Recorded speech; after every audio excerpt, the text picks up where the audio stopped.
Para quem iremos nós, se só tu tem palavras de vida eterna? O que é a verdade?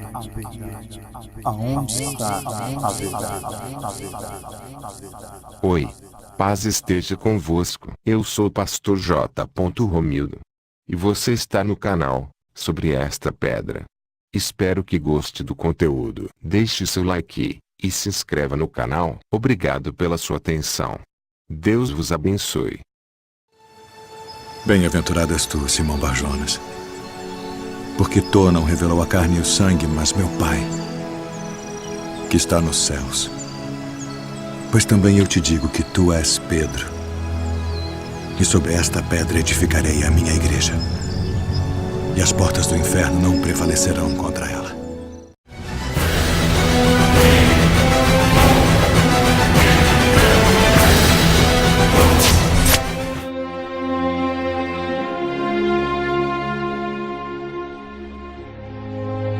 Quando Jesus veio ao mundo, ele encontrou um ambiente histórico-cultural totalmente preparado para a sua chegada. O apóstolo Paulo percebeu isso e disse que Jesus veio ao mundo na plenitude dos tempos. Isso quer dizer um momento ideal, um momento esperado, um momento programado pelo próprio Deus.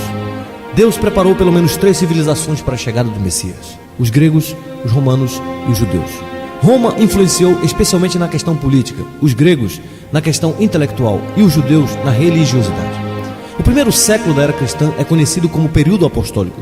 Isso porque os apóstolos ainda estavam vivos e batalharam com toda a sua força pela verdade do Evangelho. Paulo e os outros apóstolos convocam a igreja para batalhar pela fé que foi entregue aos santos e a manter intacto o conteúdo do Evangelho. Obviamente, essa não era uma batalha fácil, uma vez que a igreja era extremamente perseguida e os césares odiavam a fé cristã. Nero, por exemplo, incendiou Roma e colocou a culpa nos cristãos. Em consequência disso, os cristãos foram perseguidos e mortos nas arenas. Por outro lado, as perseguições produziram uma igreja purificada, tanto na vida como na doutrina.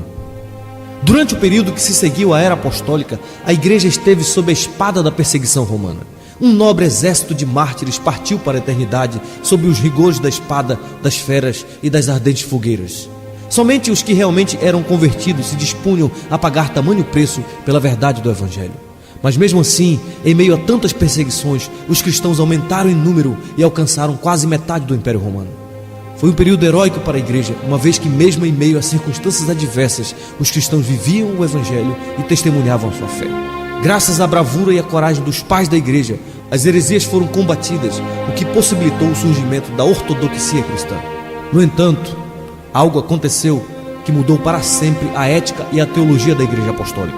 No início do 4º século, o imperador Constantino se declarou cristão e em 313 promulgou o Édito de Milão. Isso dava liberdade de culto aos cristãos. Os cristãos então foram integrados à sociedade romana. E não demorou para que o cristianismo se tornasse a religião oficial do Estado. Era o início da Igreja Católica Romana. A igreja, até então formada por pessoas de classes mais baixas, foi abrindo espaço entre a aristocracia. Antes que se iniciasse o 4º século, os templos pagãos já haviam sido abandonados ou então transformados em templos cristãos. No século IX, não existia na Europa Ocidental quase ninguém que não acreditasse no Deus da Bíblia. Parecia ser o triunfo do cristianismo, mas na realidade, tal popularidade produziu resultados catastróficos para a igreja. Para começar, todos queriam ser membros da igreja e quase todos eram aceitos, tanto os convertidos como os perversos. Homens mundanos e ambiciosos desejavam cargos na igreja a fim de obter influência social e política. Por volta do final da Idade Média, o cristianismo estava completamente fora dos padrões que os apóstolos deixaram. Mesmo dentro do clero, a condição moral era uma realidade alarmante. Embriaguez e adultério eram os menores vícios de uma liderança que havia apodrecido quase por completo. Mesmo os que se separaram do mundo em busca de uma espiritualidade sadia foram contaminados. A Trindade Santíssima não era mais o único objeto de culto. Maria e outros santos passaram a ocupar lugar de adoração no culto de Deus. As peregrinações a lugares sagrados conferiam graça aos fiéis. A missa tomou o lugar da ceia do Senhor. O cristianismo, assim como o paganismo, era simplesmente uma religião do medo e do pânico. Neste período de total abuso papal e de corrupção geral da igreja, Deus começou a levantar alguns movimentos de reforma. Homens como os valdenses no final do século XII, homens como John Wycliffe, que traduziu o Novo Testamento para o inglês, homens como John Hus, que proclamou a necessidade da libertação da autoridade dos abusos do Papa, homens como Jerônimo Savonarola na Itália. Esses homens começaram a gritar contra os abusos da igreja e a clamar em defesa da verdade apostólica. Mas o mundo não estava preparado para recebê-los, de modo que foram reprimidos com sangrentas perseguições. Nesse período também acontecia no mundo o despertar da Europa para o interesse pela literatura, pelas artes e pela ciência. Era a chegada do Renascimento. Na Alemanha, na Inglaterra e na França, o Renascimento possuía um sentimento religioso. E isso despertou um novo interesse pelas escrituras sagradas. Isso levou o povo a investigar os verdadeiros fundamentos da fé cristã, independentemente dos dogmas de Roma. Antes de se inventar a imprensa, os livros eram copiados à mão. Mas a imprensa possibilitou o uso comum das escrituras e incentivou a tradução e a circulação da Bíblia em todos os idiomas da Europa. A chama da reforma começou a arder primeiramente na Alemanha, sob a direção do monge Martinho Lutero, que era professor da Universidade de Wittenberg.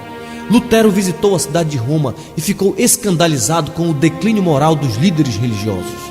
Lutero passou por crises espirituais profundas. Ele temia que o Deus justo não o aceitasse, por isso ele se desdobrava em penitências religiosas para conseguir méritos diante de Deus.